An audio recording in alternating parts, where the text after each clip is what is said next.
Okay, so now that I just watched episode 3 of the season, Full Metal Scientist, I will likely have the next ones queued up by the time you see this. So I give you who my first impressions on the second season of the hit DC comic show My Adventure with Superman. So let's begin. The story picks up a few months after the events of season one left off. Of the first season finale was around Thanksgiving chronologically. The second season starts around Valentine's Day in the first couple episodes at least. So that's about 3 months time span difference. And on top of Clark still adjusting to his powers and his navigating the ups and downs of day to day life with Lois and Jimmy, he new and old threats return, and also it means he'll need to form new allyships with his cousin Kara Zor-El and Supergirl, and also a much more uneasy one with Lois's father, General Sam Lane, and as one can imagine, all does not go entirely smoothly.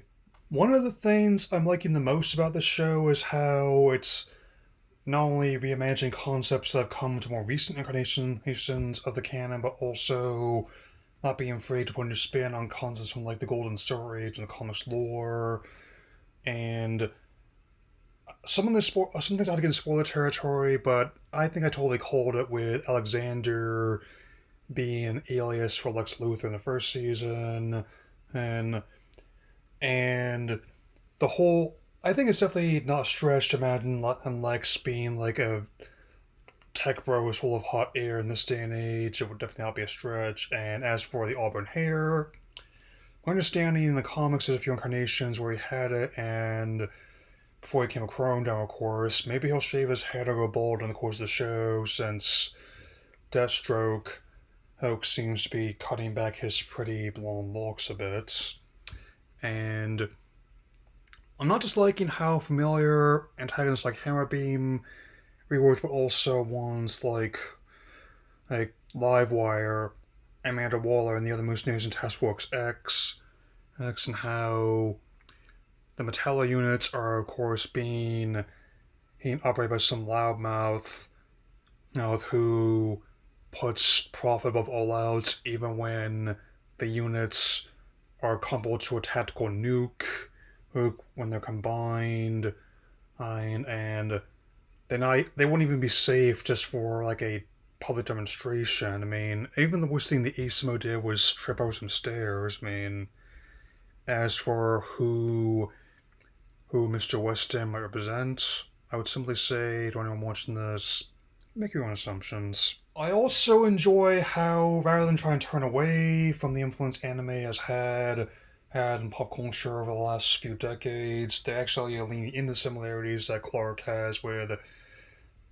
hers with Goku, and more recently characters from My Hero Academia. I mean, I'm ready to start season 7 and caught up in the manga, but I will say this: even as someone who liked Cavill's variant, given the shirt I'm wearing,